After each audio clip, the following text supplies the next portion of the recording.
मेहनत का फल। बहुत समय पहले की बात है कि एक गांव में दो भाई रहते थे। एक का नाम सुरेश और दूसरे का नाम मुकेश था। मुकेश बहुत ही मेहनती, जबकि सुरेश निकम्मा और सुस्त था। पिता के गुजर जाने के बाद वो दोनों अपनी माँ कमला देवी के साथ रहते थे। मुकेश रोजाना सुबह सवेरे उठता और खेतों में काम करने पहुंच जाता, लेकिन सुरेश सूरज सुबह सर पर आ जाने तक सोता रहता और माँ के 10 बार उठाने पर भी सुस्ती से बिस्तर पर पड़ा रहता। वो अपने भाई मुकेश की बिल्कुल मदद ना करता, जिसकी वजह से उसकी माँ कमला देवी बहुत परेशान रहती और कहती, पता नहीं इस सुस्त और निकम्मे इंसान का क्या बनेगा। सारा दिन बिस्तर पर पड़ा रहता है और कोई काम भी नहीं करता। एक दिन कमला देवी के पास अंजलि बुआ मिलने आई। वो उनकी दूर परे की रिश्तेदार थी। जब उसने सुरेश के रंग ढंग देखे तो कमला देवी से बोली, अरे कमला भाभी, क्या तुम्हारा सुरेश कोई काम नहीं करता? सारा दिन घर पर पड़ा रहता है। अंजलि बुआ की बात सुनकर कमला देवी ने कहा, क्या बताऊं बुआ जी, इस लड़के ने बहुत तंग किया हुआ है। समझ नहीं आती इसके साथ क्या करूं। सारा दिन मुकेश खेतों में काम करता है और ये बिस्तर तोड़ता रहता है। कमला देवी की बात सुनकर अंजलि बुआ ने कहा, मेरी मानो तो इसकी शादी कर दो। जब पत्नी आएगी तो इसे खुद ब खुद सीधा कर लेगी। अंजलि बुआ की बात सुनकर कमला देवी सोच में पड़ गई, क्योंकि अंजलि बुआ की बात में दम था। अगले दिन कमला देवी ने मुकेश से सुरेश की शादी की बात की तो वो बोला, माँ, जैसे आपको अच्छा लगे वैसे कर लें। मुकेश का जवाब सुनकर वो खुश हो गई, क्योंकि मुकेश अपनी माँ से बहुत मोहब्बत करता था और उसके हर फैसले पर सर झुका देता था। मुकेश से मशवरा करने के बाद कमला देवी ने सुरेश के लिए गांव में दुल्हन ढूंढना शुरू कर दी। अपनी शादी का सुनकर सुरेश भी बहुत खुश था, लेकिन जैसे जैसे दिन गुजरते गए सुरेश के लिए दुल्हन मिलना मुश्किल हो गया, क्योंकि गांव के सभी लोग सुरेश को बहुत अच्छी तरह जानते थे। उन्हें मालूम था कि वो एक सुस्त और निकम्मा इंसान है, जिसे सिवाय खाने और सोने के कुछ नहीं आता। कुछ दिन बाद कमला देवी लोगों के घरों में आते जाते थक गई। अब वो सुरेश के लिए दुल्हन देखने कहीं ना जाती। ये देखकर सुरेश ने एक दिन माँ से पूछा, माँ, क्या तुमने मेरे लिए दुल्हन ढूंढ ली? कमला देवी उसकी बात सुनकर गुस्से से लाल पीली हो गई और बोली, तो जैसे निकम्मे को कौन अपनी बेटी देगा?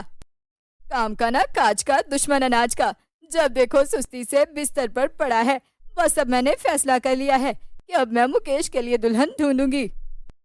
सुरेश ये सुनकर बहुत निराश हुआ, लेकिन कमला देवी ने उसका सबक सिखाने का फैसला कर लिया। लेकिन सुरेश अपनी माँ और भाई मुकेश से बिला वजह लड़ने झगड़ने लगा।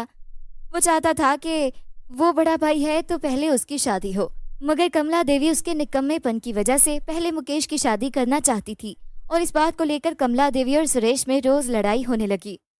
आखिरकार मुकेश एक दिन अंजलि बुआ को घर ले आया और उनसे फैसला करने को कहा। अंजलि बुआ ने सारी सूरत-ए-हाल देखते हुए फैसला सुनाया। अभी नई फसल होने के दिन है। दोनों भाई अपने अपने खेत में फसल बोएंगे और फिर इसकी हिफाजत करेंगे। जिसकी फसल अगले साल शानदार होगी उसी की शादी कर दी जाएगी। अंजलि बुआ का फैसला सबने मान लिया और सुरेश और मुकेश ने अपने अपने खेतों में बीज बोना शुरू कर दिए। मुकेश चूंकि पहले से मेहनत का आदी था, इसलिए वो अपने काम में लगा रहा, मगर सदा के सुस्त और निकम्मे सुरेश को पहले पहल बहुत मुश्किल पेश आई, क्योंकि इसके लिए सुबह सवेरे उठना ही बहुत मुश्किल था। वो दिन चढ़े तक सोने का आदी था, मगर अब मुर्गे की आवाज़ के साथ ही उसे उठना पड़ता और खेत की तरफ भागना पड़ता। रात को अपनी फसल को पानी देने के लिए जाना पड़ता। उसे ये काम बहुत मुश्किल लगते थे और वो अपने आप से कहता, शादी के चक्कर में कहाँ फंस गया। काश इस शर्त को कबूल ना करता तो आज भी मजे से अपने बिस्तर में पड़ा होता। इस तरह धूप और गर्मी में यहाँ खेत में ना बैठा होता। लेकिन जब कभी सुरेश थकने लगता तो मुकेश उसकी हिम्मत बंधाता और कहता, वाह बड़े भैया, तुमने तो बहुत अच्छा काम किया। देखना तुम्हारी फसल मुझसे भी अच्छी होगी। अपने छोटे भाई मुकेश की ये बात सुनकर सुरेश की हिम्मत और बढ़ जाती और वो अपने काम में लग जाता। धीरे धीरे समय आगे बढ़ता रहा और इन दोनों भाइयों की फसलें पककर तैयार हो गईं। उस साल दोनों की फसलें बहुत शानदार हुईं। जो भी उनकी फसल देखता तो दोनों की तारीफ करता और दोनों भाई तारीफ सुनकर बहुत खुश होते। और जब फसल कटकर घर आई तो सुरेश की गंदुम ज्यादा निकली। कमला देवी अपने निकम्मे बेटे की मेहनत को देखकर बहुत खुश थी। एक रात उसने दोनों भाइयों को बुलाकर कहा, शर्त के मुताबिक इस साल सुरेश की फसल बहुत अच्छी हुई है, इसलिए अब पहले उसी की शादी होगी। ये बात सुनकर मुकेश बहुत खुश हुआ, मगर सुरेश ने अपनी माँ से कहा, ये ठीक है कि मैं शर्त जीत गया, मगर मेरा छोटा भाई हर साल बगैर किसी लालच के मेहनत करता था और घर के लिए फसल जमा करता था। अब मुझे पता चल गया है कि ये कितनी मेहनत करता था, इसलिए अब हम दोनों की इकट्ठी शादी होगी और हम मिलकर खेतों को आबाद करेंगे। सुरेश का ये फैसला सुनकर उसकी माँ और भाई बहुत खुश हुए। अगर आपको ये कहानी पसंद आई तो लाइक, शेयर और सब्सक्राइब करना मत भूलिएगा ताकि आप इस तरह की और कहानियाँ देख पाएं।